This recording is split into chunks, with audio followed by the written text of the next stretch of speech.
तर नमस्कार, मी चैतन्या पाटील. आता वाजले आहेत सकाळचे 7:03 आणि मी आहे सध्या म्हसळा येथे असलेल्या वारळ या गावामध्ये.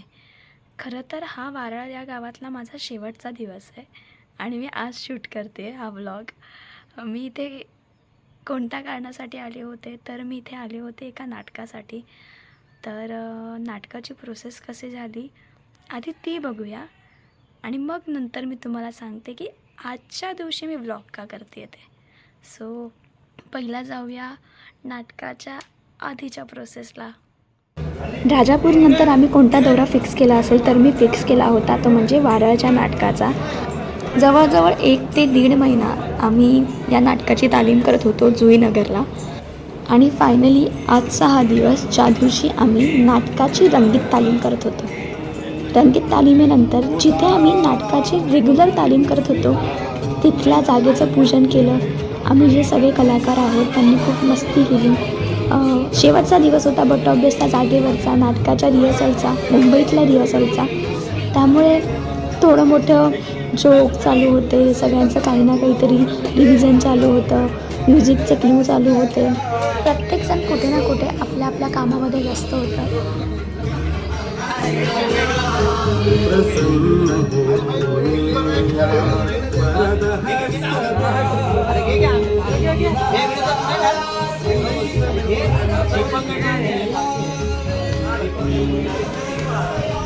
मग मुंबईतलं शेवटचं पूजन करून फायनली आमची बॅग भरली आणि आम्ही निघालो ते म्हणजे वारळला पोहोचल्या घरासमोरच असलेल्या शिवशंकराच्या मंदिरामध्ये मी दर्शन घ्यायला गेले. कोकण म्हणजे आधीच प्रसन्नता, खूप सुंदर वातावरण आणि त्यात कोकणातल्या मंदिरामध्ये जाणं म्हणजे पॉझिटिव्हिटीचा डबल डोस. शिवशंकराचं दर्शन घेऊन माझी पावलं वळाली ती म्हणजे होळीजवळ. होळीच्या दुसऱ्या दिवशी म्हणजे पहाटे मी तिथे पोहोचले होते तर होळीमध्ये अजूनही अंगार पेटत होता आणि हा समोर आमचा स्टेज. फायनली आम्ही येऊन पोचलो नाटकाच्या शेवटच्या दिवसापर्यंत. नाटकाचा शेवटचा दिवस, शेवटची तालीम आणि शेवटची केलेली नांदीची रिहर्सल.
नाटकामध्ये जितकं ऑनस्टेज कलाकाराचं काम महत्त्वाचं असतं ना त्यापेक्षा दुप्पट महत्त्वाचं असतं बॅकस्टेज आर्टिस्टचं.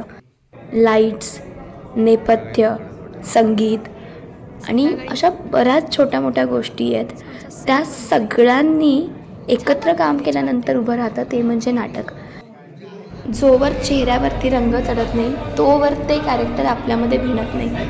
आणि तसंही कोणीतरी म्हटलं आहे की चेहऱ्यावर रंग लागल्यावर त्या नटाचा नटरंग होतो. तर तसंच काहीसं आम्हीही मेकअपसाठी बसलो होतो. मेकअप आर्टिस्ट आमचे होते. खरं तर या दौऱ्यामध्ये किंवा या नाट्यप्रवासात मी कोणत्याही आर्टिस्टची इंडिव्हिज्युअली तुम्हाला ओळख करून दिली नाही आहे, कारण त्यांची ॲक्च्युअल नावं खरंच मला माहीत नाही आहेत अजूनही.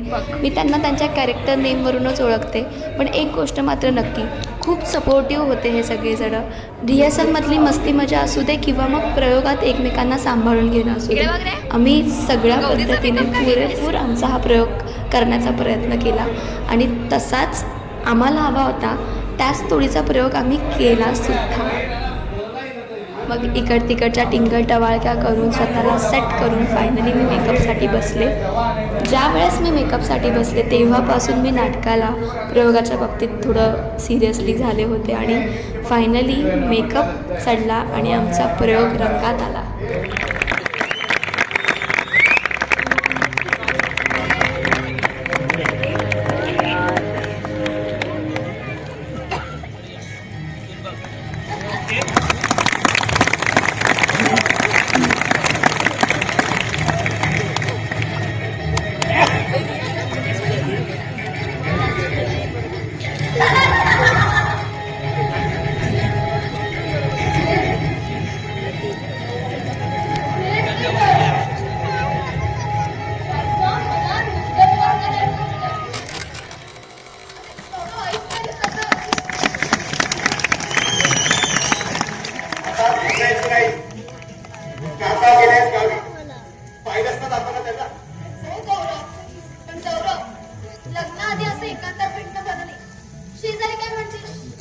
बहुतेक सर्वांना माहिती केतकी काया तुझी केतकी सुधू तू क्षणभर माझ्या शरीरावर लवणलीस तरी साऱ्या विश्वाची मोहिनी पडते माझी. तुझे एकाच बाहूपासून साऱ्या पृथ्वीचे पाच फेटे वाटते. तू विश्व मोहिनी, तू हृदय मोहिनी, तू म्हणजे ब्रह्मदेवाची सारी कुशलता पणा लावून घडवलेलं शिल्प आहेस गो. तू माझी अनंत काळाची अर्धांगिनी आहेस. गौरव, आज काय तू माझी स्तुतीच करायचं ठरवलंयस का? तुझे संगमरमी शिल्प समोर उभं ठाकलं की अशा मधाळ शब्दाची पकड आपोआप उठते हृदय. लग्नाआधी ना पुरुष असेच गोड गोड शब्दांची पकरण करत असतात.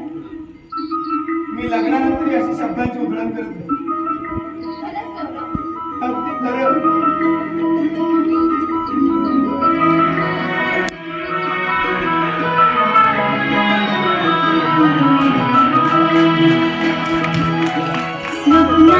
रंग भरताना नवीन जुळताना प्रेमात जीव भरला माझा तुझा. प्रेमात जीव भरला माझा तुझा. स्वप्नात रंग भरताना नाते नवीन जुळताना प्रेमात जीव भरला माझा तुझा. प्रेमात जीव भरला माझा तुझा.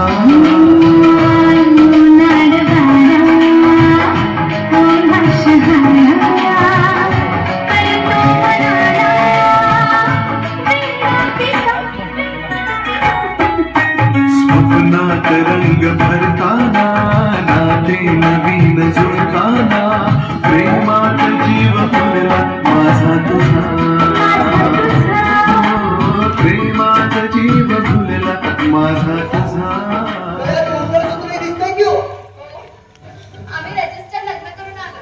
काय म्हणते आज शेंबड्या गौरवाला डेलिंगवर करा एका बिल्लीचा वाद. आता त्यांना असं काही म्हणायचं नाहीये भाऊजी. भाऊजी म्हणा, तुम्ही तरी भाऊजी म्हणा. आनंद झाला. चला, या घरात एक नवा जिव्हाळा निर्माण झाला. आता आमची चहाची कायमची सोय झाली. हो ना? पण काकासाठी ते राहून देतील तर ना? ते का नाही राहू देणार? अरे तू या घराची साक्षात गृहलक्ष्मी. काय हिंमत आहे का काकासाहेबांची तुला या घरातून बाहेर काढायची? अहो, आम्ही लग्न करून आलो हे समजताच ना आकाश माझा एक केलं त्यांनी. असं घाबरू नका, भिवू नका. मी आता नगरसेवकाच्या निवडणुकीसाठी उभा राहतो आहे. अय्या काय करायचं? एकदा तुम्ही नगरसेवक झाला ना की माझ्या पार्टीचा अध्यक्ष तुझा प्रियतम नवरा गौरव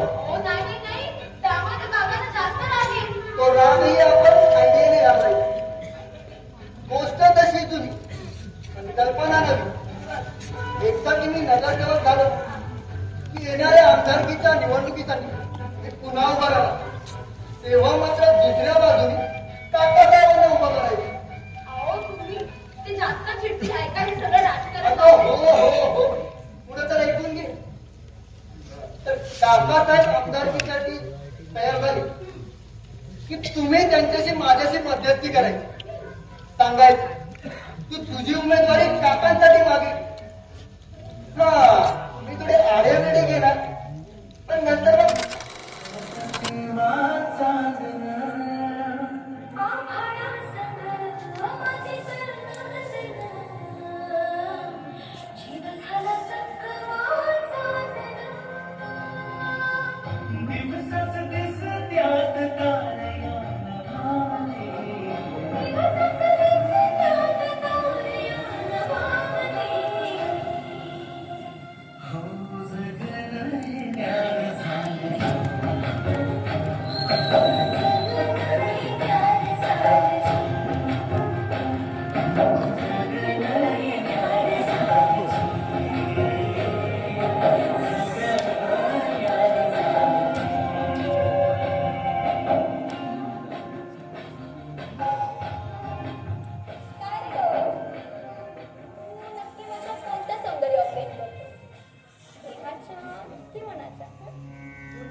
गौरी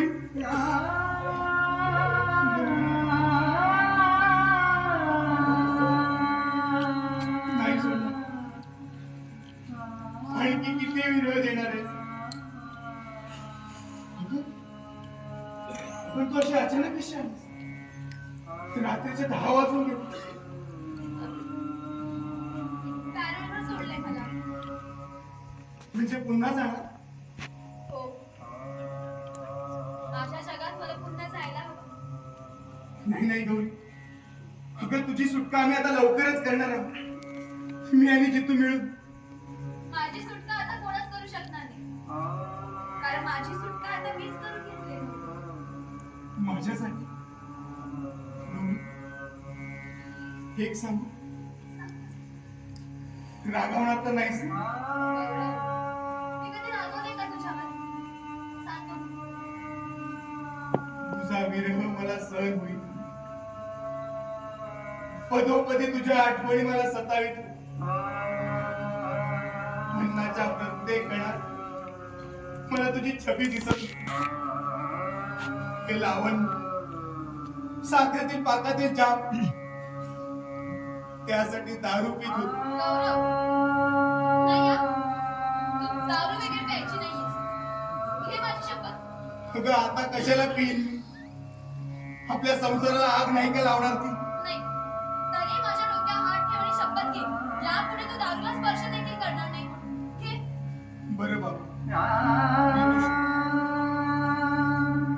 तुझी शपथ.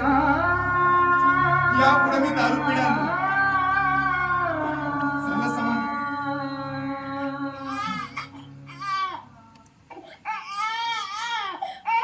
आईचा आवाज ऐकला वाटतो.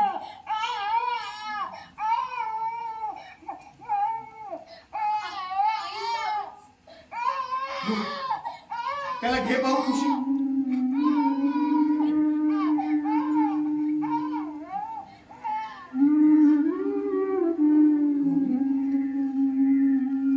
अगं अशी काय पाहतेस? मला बाळाला पुन्हा सोडून जाणाऱ्या जाणीवेने जीव व्याकुळ करू. पण तू घाबरू नकोस गौरी. मी प्रयत्नांची पराकाष्ठा करेन. जीव तळातावर घेऊन लढेन तुझ्यासाठी. अगं कायदाच काय, वरचा बाप देखील तुझं काही करू शकणार नाही. मी एक पुरुष प्रसंग टाळत असतो. पण प्रसंगाने त्याला एकदा गाठलं की तो माघार घेत नाही, झगडतो. परिस्थितीवर मात करण्यासाठी आपली कर्तबगारी पणाला लावतो.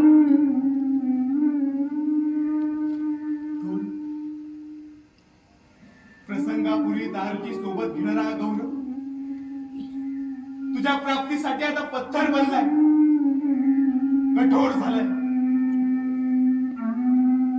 क्षणापूर्वी माझे गहरटलेले पाय आता सिंहाच्या ताकदीचे झाले आहेत.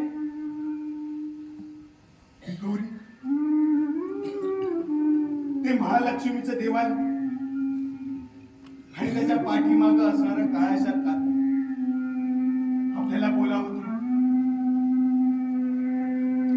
त्या अथंग समुद्राच्या लाटा आपल्या पदस्पर्शासाठी आपल्याला बोलावत आहे.